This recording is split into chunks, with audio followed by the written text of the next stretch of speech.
ఏమనుకుంటారంటే నేను అన్ని రకాల బాగున్నా, నేను ఆరోగ్యంగా ఉన్నా, నేను ఆర్థికంగా ఉన్నా, నాకు ఎలాంటి మానవమానాలు లేక నేను చెయ్యను. నేను చాలా పొలైట్‌గా మాట్లాడతా, ఎక్కడ మాట్లాడినా జాగ్రత్తగా మాట్లాడతా అనుకున్నటువంటి వ్యక్తి ఏం చెప్పాడంటే, ఉపనిషత్తులు ఏం చెప్పాడంటే, హిల్లత్, కిల్లత్, జిల్లత్ అనేటివి ఇవి ఎప్పుడు కాల ప్రామాణికంగా జరుగుతూనే ఉండాలి ఇవి అని భగవంతుడు ఇలాంటి ఇస్తేనే మనకు ఇంకా ఇంకా సర్దుబాటు చేసుకోవటం కానీ, ఇంకా మనం సరిగ్గా ఉంటారు కానీ భగవంతుడు మనకి ఇచ్చిండు.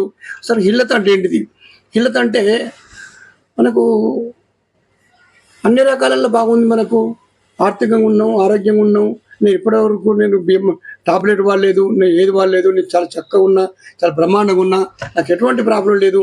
నేను చాలా సరైనటువంటి టైం ఫోన్ చేస్తా, అన్ని రకాలలో ఫోన్ చేస్తా, అసలు నాకు ఏం ప్రాబ్లం లేదు నాకు అని అనుకుంటారు. కానీ కాకపోతే ఏంటంటే ఇక్కడ ఏం చెప్పిందంటే మనకు కూడా అప్పుడప్పుడు కూడా ఆరోగ్యం బాగుండకపోవడం, ఏదో చిన్న చిన్న బెడిసిక్ కావడం అనేది వాళ్ళు తెలిసి ఉండాలని చెప్తాడు. ఎందుకు దీనివల్ల అంటే మనం అసలు ఆరోగ్యంగా ఉన్న మనం ఏం లేదనేటువంటి నిర్లక్ష్యంతో ఉన్నప్పుడు ఇలాంటి అసలు జరిగితే ఏం జరుగుతుంది? మనం వెళ్ళ బెడిసిక్ను మనం ఎలాంటి అనుభవించాల్సి వస్తుంది? మనకు పూర్తి స్థాయిలో ఉత్సాహం అనేది నిరుత్సాహం అయిపోతూ అంటాం, మనం లేవలేకపోతా అంటాం, మనకు ఇంకోళ్ళకి హెల్పర్ అవసరం ఉంటుంది, మనకు సహాయం చేస్తుళ్ళు ఉంటా అంటారు. అప్పుడు మనం తెలుస్తుంటుంది, అయ్యో మనం ఇట్లా అయిపోయినామా అంటే అటువంటి అప్పుడప్పుడు మనకు కావాలన్నట్టుంది. అంటే అది జరుగుతున్నప్పుడే మనకు రియలైజేషన్ అవుతాం, మనం ఇట్లుండాలని.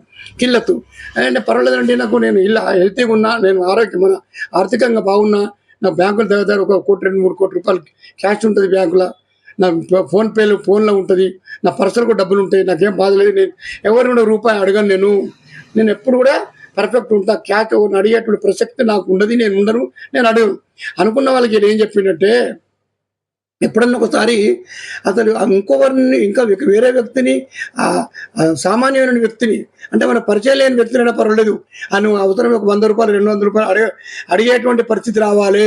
ఎప్పుడొస్తుంది అడిగేటువంటి పరిస్థితి? నువ్వు పర్సు తీసుకురానప్పుడు, సెల్ ఫోన్ పేమెంట్ చేయనప్పుడు, నీ క్యాష్ అందుబాటులో లేనప్పుడు, అప్పుడు అర్జెంట్ అవసరం పడుతుంది. ఆటో దిగినప్పుడు, లేకపోతే ఇక్కడ కూరగాయల కన్నా ఇంకెక్కడో ఆడ 100 రూపాయలు ఇస్తారా సార్? మోమాటలు ఏం ఎలాంటి మోమాటం లేకుండా మనం అన్ని రకాల మానసికంగా మనసును బాధ పెట్టుకోనైనా అడగవలసి వస్తుంది.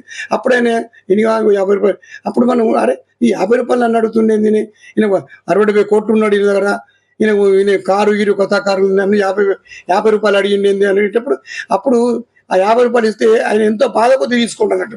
అంటే అటువంటి పరిస్థితి రావాలి మనకు. అటువంటి పరిస్థితి అంటే ఇట్లుందా మన పరిస్థితి, ఇట్లుందా అంటే డబ్బులు ఉన్నామే మనం ఇట్లా కూడా అప్పుడప్పుడు భగవంతుడు ఇలాంటి మనం ఇవ్వాలి అని చెప్తుండు. మన రెండోది ఏం చెప్తుండు? జిల్లత్ అంటే నేను ఎవరు మాట్లాడనండి, నేను ఎవరు ఇది కాను, నేను చాలా ఇది ఉంటాను, చాలా క్రమశిక్షణ ఉంటా, నా పరిధి నేను ఉంటా, వాళ్ళు ఏరణ చేస్తారు కానీ వాళ్ళు అవమానం చేస్తారు నేను ఉండనట్లా అందరికి నేనే క్రమశిక్షణ ఉంటా అన్నోళ్ళు కూడా నిన్ను అవమానం చేస్తే వాళ్ళు ఇంటి ముందరనే పెట్టుకోమంటాడు, నిన్ను ఏరణ చేస్తే వాళ్ళు ఇంటి ముందే పెట్టుకోమంటాడు. దానివల్ల ఏమవుతుంది? నువ్వు ఇంకొక రియలైజేషన్ అయితే అంటావు. ఎప్పుడు నిన్ను ఎగతాళి చేస్తూ మాట్లాడుతుంటే నేను ఇది పొరపాటు చేస్తున్నా, నేను ఇంకా కరెక్ట్ ఉంటా, నేను ఇంకా తక్కువ మాట్లాడింది ఎక్కువ మాట్లాడింది సరిగ్గా అంటే నీ జీవన విధానాన్ని నేను మాట్లాడేటువంటి రైట్ను పూర్తి జాగ్రత్తగా మాట్లాడతాను. అంటే మనల్ని ఏరణ చేసేటోళ్ళు, మనల్ని అవమానపరిచేటోళ్ళు మనకు అవసరమే. అలాంటప్పుడే మనం పూర్తి స్థాయిలో హ్యుమానిటీ కూడా చక్కగా సరిగ్గా మనం ఉంటాం, మన జీవన విధానం బాగుంటుంది, అన్ని రంగాలలో కూడా మనం చక్కగా మనం ముందుకెళ్తున్నామని నేను అనుకుంటున్నాను. Thank you.